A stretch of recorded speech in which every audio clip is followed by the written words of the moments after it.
ছেলেরা যারা, তারা অব্যাহত যারা তোমরা ছেলে নামাজ পড়ো না, কোনদিন সেজদা দাও না, রাত দিন নারী, ছবি, মদ, জুয়া, মোবাইল, উলঙ্গ ছবি আর দৃশ্য নিয়ে ব্যস্ত আছো, তোমরা ময়দানে টিকে থাকতে পারবা না। মনে রেখো, অপদার্থের মতো, জন্তু জানোয়ারের মতো পড়ে থাকবা। হয়তো তোমার এই পৃথিবীতে কেউ কোন মুমিনের কাতারে আল্লাহর দ্বীনের জন্য নিবেন, বরং সেজদাওয়ালা, ঈমানওয়ালা, আমলওয়ালা, তাকওয়াওয়ালা সেই মুমিনের ঈমানের পক্ষে লড়বে, আর বেঈমান কাফেরের পক্ষে লড়বে। আল্লাযীনা আমানু ইউকাতিলুনা ফি সাবিলিল্লাহ, আল্লাহ বলছে যারা মুমিন তারা আল্লাহর রাস্তায় যুদ্ধ করবে। ওয়াল্লাযীনা কাফারু ইউকাতিলুনা ফি সাবিলিত তাগুত, আর যারা বেঈমান তারা তাগুত, শয়তানের অনুসারীদের পক্ষে যুদ্ধ করে। আল্লাহ আমাদের সন্তানদেরকে হেফাজত করেন। আমাদের ছেলেদের ফিরে আসা দরকার, আমাদের সন্তানদের ফিরে আসা দরকার। আপনারা অভিভাবক পর্যায়ের যারা আছেন, আপনারা আরো বেশি পরিমাণ স্ত্রী সন্তানের ঈমান, আমল, নামাজ, বন্দিগির প্রতি নজর বাড়া,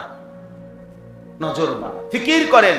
ছেলের বিদেশ মূল বিষয় না, ছেলের নামাজ মূল বিষয়। ছেলের দোকান মূল বিষয় না, ছেলের সেজদা মূল বিষয়। ওর সাথে এটা বুঝাপড়া করেন, বাবা তোমার বিদেশ আমি দায়িত্ব, আমার জিম্মাদারি না যে সুদে টাকা নিয়ে হলেও, কিস্তিতে টাকা নিয়ে হলেও তোমার আমি বিদেশ পাঠাইতেই হবে, এটা আমি জিম্মাদার না। বাবা তোমার সেজদাওয়ালা বানানো এটা আমার জিম্মাদার।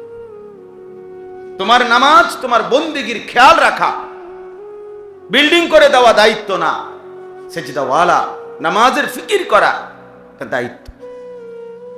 সন্তানকে যারা আল্লাহর কোরআন থেকে বঞ্চিত করছেন, তারা আপনার সন্তানের উপরে জুলুম করছেন।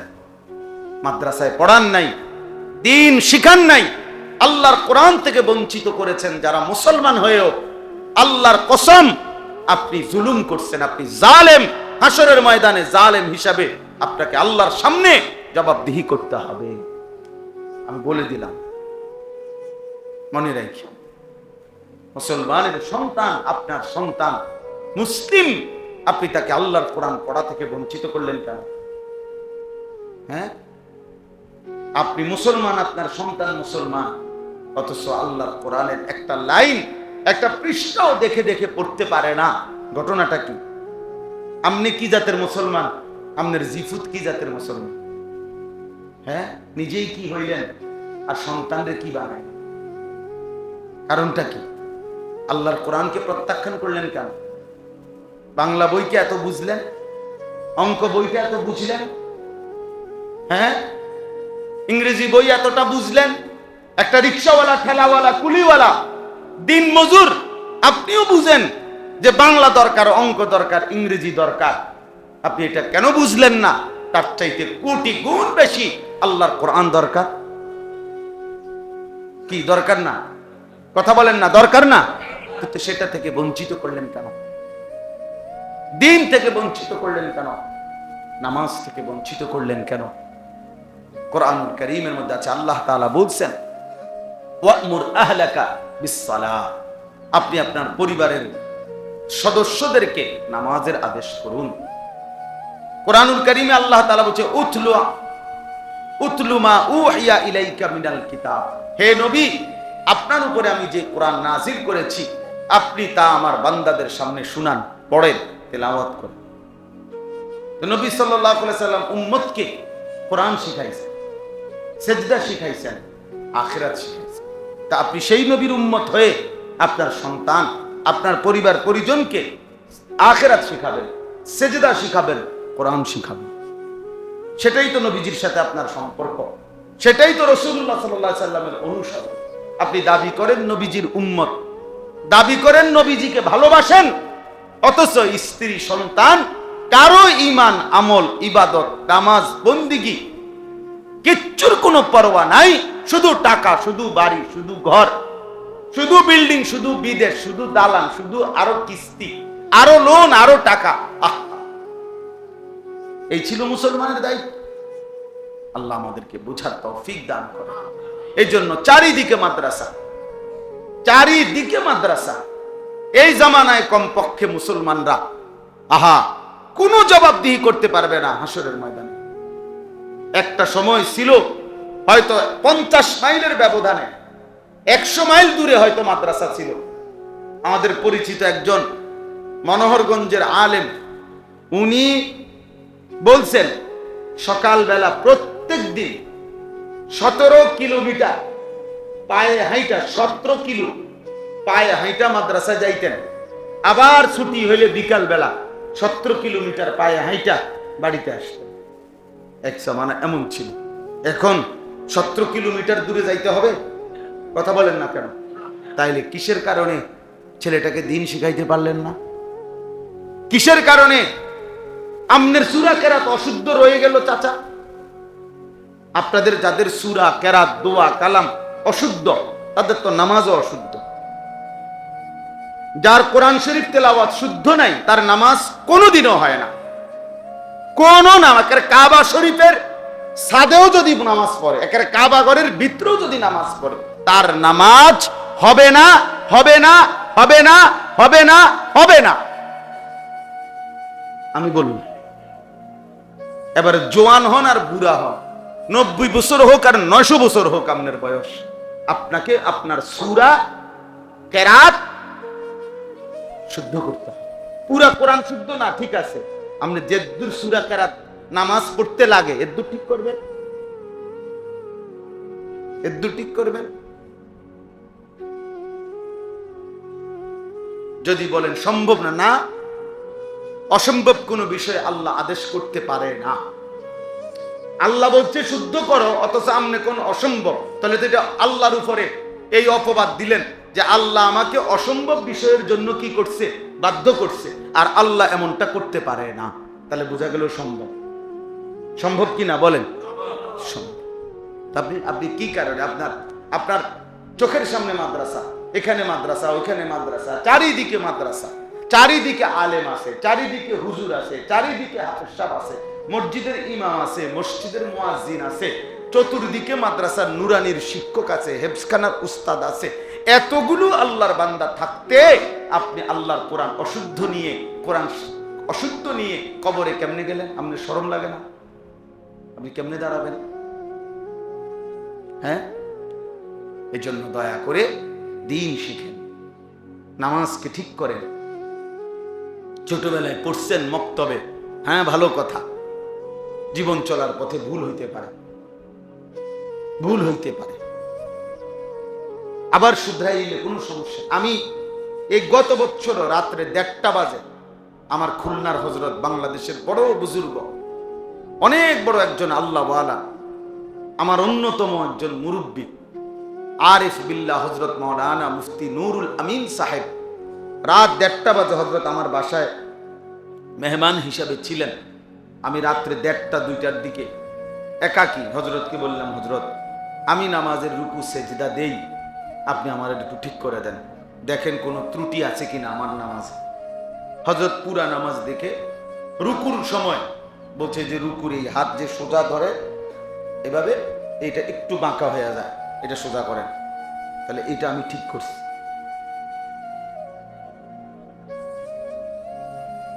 কথা বলেন, তাহলে আমার যদি ঠিক করা দরকার হয়, আপনার ঠিক করার দরকার নাই না?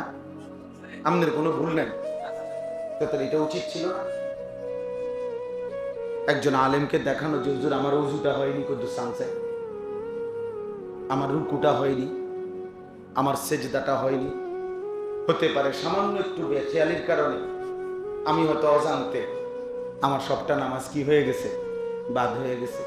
তখন একটু যদি আমারে ধরাই দিত, হয়তো আমার এটা আজীবনের জন্য কি হয়ে যাইত, ঠিক হয়ে যাইত, সহজ ছিল। এই জন্য আমি অনুরোধ করি, দিন শিখেন, এই ইসলাহি মজলিস ধারাবাহিক করেন, জুম্মার বয়ান ধারাবাহিক শুনেন, ওলামায়ে কেরামের কাছে নিয়মিত আসা যাওয়া করেন। স্কুল পড়ুয়া, কলেজ পড়ুয়া ছেলে, তোমাদের কাছে বলি ভাই, বৃহস্পতিবারে পড়ো একটু, শুক্রবার দিন একটু সময় বাহির করো, শনিবার দিন একটু সময় বাহির করো, ব্যবসায়ী ভাই আপনি একটা সময় বাহির করেন, বয়স্ক চাচারা, আপনারা আপনাদের ইমাম সাহেবের সাথে সম্পর্ক করেন। এশার নামাজের পরে আধা ঘন্টা সূরা কেরাত মস্ক করেন, ফজরের নামাজের পরে মস্ক করেন, আসরের নামাজের পরে মস্ক করেন। না যাইয়েই আস্তে মানে সালামটা ফিরেতে দেরি, সাদওয়ানে ওরা রাব্বা বসে গেছে। সাদওয়ানে গিয়ে বসে বসে এবার 14 গোষ্ঠীর যত গপ গীবত, সারা এলাকার পুরা ইউনিয়নে যত গীবত, যত শেকায়েত, যত বিড়ি বন আর যত ফালতু কথা, এ বসে বসে বসে বসে বন খায়, পান খায়, বিড়ি খায়, আর এইডি কর বাজে কথা, বেহুদা কথা বলে। অথচ এটুকু সময় 3 মাস চেষ্টা করলে 10টা সূরা ঠিক হয়ে যাইত, রুকুটা ঠিক হয়ে যাইত, আখিরাতটা সুন্দর হয়ে যাইত। না, আখিরাত তো যে কিছুই মনে করে না। তাহলে চেষ্টা করবেন তো ইনশাআল্লাহ।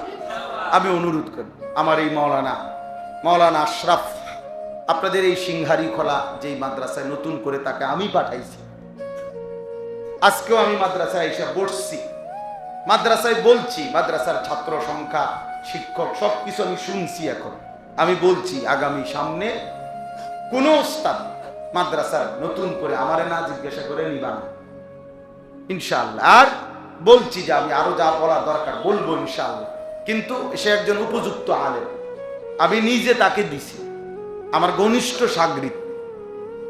তো এই জন্য বললাম যে একজন আলেমের দিন থেকে আপনারা আরো উপকৃত হন, আরো মসজিদের ইমাম সাহেব, উলামায়ে কেরাম, যার যে ওইখানে মাদ্রাসা আছে, কি মাদ্রাসার নাম ওইটা? জি, ওইখানেও তো আমি গেছি মাহফিলে, ওই যে ওই হুজুর আসছে মাদ্রাসার হুজুর, হ্যাঁ মাশাআল্লাহ।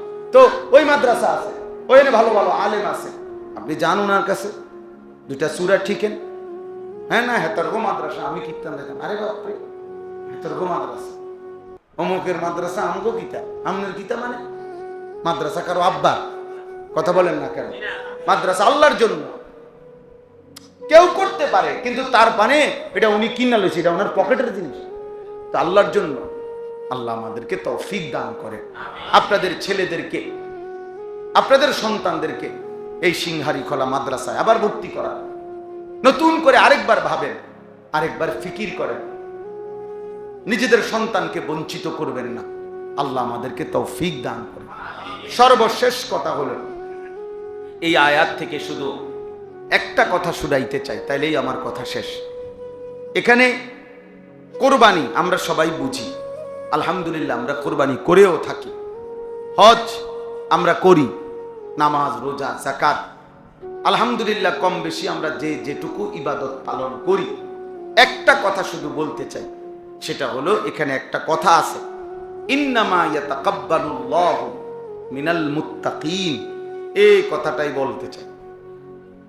হাবিল কাবিল তারা 2 ভাই, তো তারা যখন তাদের মধ্যে দ্বন্দ্ব হয়েছে, তখন আদম আলাইহিস সালাম এই বিবাহ নিয়ে গন্ডগোল হওয়াতে তাদেরকে কোরবানি করতে বলছে।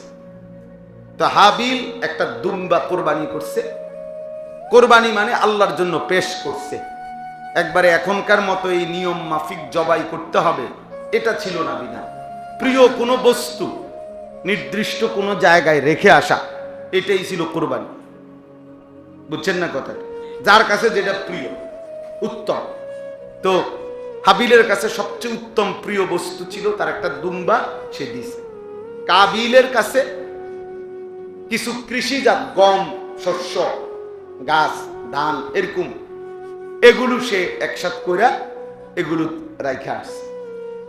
তো দেখেন আল্লাহ তাআলা তখনকার সময়ে বিধান ছিল, আসমান থেকে আগুন আইসা যার রেখে যাওয়া কোরবানি প্রিয় বস্তু জ্বালায় দিবে, তারটাই গ্রহণযোগ্য, আর যারটা জ্বালাবে না, পড়ে থাকবে যেমনি আছে এমনি, তারটা কি হয় নাই, কবুল হয়। আচ্ছা একটাবার চিন্তা করেন চাই যে আমগো অবস্থা যদি হইতো, একটু রাখেন, একটু এই কথাটাকে চিন্তা করেন। হ্যাঁ, আমরা কোরবানি করবার পরে রাইতে ঘুমাইয়া যদি সকালে গিয়ে আরেকবার সবাই চেক দিতাম যে কার কার গরু জ্বালাইছে আর কারটা জ্বালাইছে না, কি বেজ্জতিটা হইলে তখন পুরা গ্রাম শক্তি মানুষে বলতো লম্বা লম্বা কথা কও, হ্যাঁ গপ মারতে সময় তো একবারে দুনিয়া লইয়া গপ মারো, তখনই তো প্রমাণ হয়ে গেছে বেটা তোর অবস্থা কি বাটপার, ওই যে পড়ে রয়েছে তোরটা জায়গা। আল্লাহ দয়া করে আমাদেরকে কত বড় ইহসান করেছে, ইহসান করেছে। তো বলতেছিলাম কাবিল তার কোরবানি কবুল হয় নাই, হাবিলের কোরবানি কবুল হয়েছে। এখানে একটা লক্ষণীয় বিষয় হলো, শুধু এই কথাটা বুঝাইতে চাই, হাবিল দুম্বা কোরবানি দিছে মানে রাখে আসছে, কাবিল কিছু ফসল রেখে আসছে। তাহলে মূলত দুম্বা নাকি ফসল এটার ভিত্তিতে কবুল না, যে এবারটা দুম্বা দেওয়াতে কবুল হয়েছে আর হেবটা ঘাস রাখাতে বা ফসল রাখাতে কবুল হয় নাই, বিষয়টা কি না, এর ভিত্তিতে না, বরং এখানে এই দুই কোরবানির মধ্যে কার কোরবানিতে তাকওয়া ছিল, গুনাহ মুক্ত ছিল, এইটা হলো মূল বিষয়। হাবিলের শতভাগ সে গুনাহমুক্ত ছিল, হাবিল এমন কোন দাবি করে নাই যেটা আল্লাহর বিধানের পরিপন্থী, হাবিল এমনটা চায় নাই যেটা নবীর বিরোধী, হাবিল এমনটা চায় নাই যেটা মা বাবার আদেশের বিরোধী, বরং কাবিল বলছে আমি আমার সাথের বোনটাকে বিবাহ করব, আমার এর প্রতি আমি আসক্ত। তো এই সাথের বোন বিয়ে করবে এই কথাটা আল্লাহর হুকুমের বিরোধী, কাবিল বলছে আমি আল্লাহর হুকুম মানি না, আমার নারী দরকার, এই বেডি দরকার। নাউজুবিল্লাহ। দুই, আদম আলাইহিস সালাম একজন নবী, নবী কিনা, তো এই নবী হিসেবে উনি বলছেন কাবিলকে তুমি এই বোন বিয়ে করতে পারবা না, তুমি হাবিলের সাথে বোন বিয়ে করবা। সে বলছে আমি নবীর বিধানও মানি না। তিন নম্বরে আদম আলাইহিস সালাম একজন বাবা, কাবিলের বাবা কিনা, তো একজন বাবা তার সন্তানকে বলছে যে তুমি এমনটা করো না, সে বলছে আমি বাপ্পার কথাও মানি।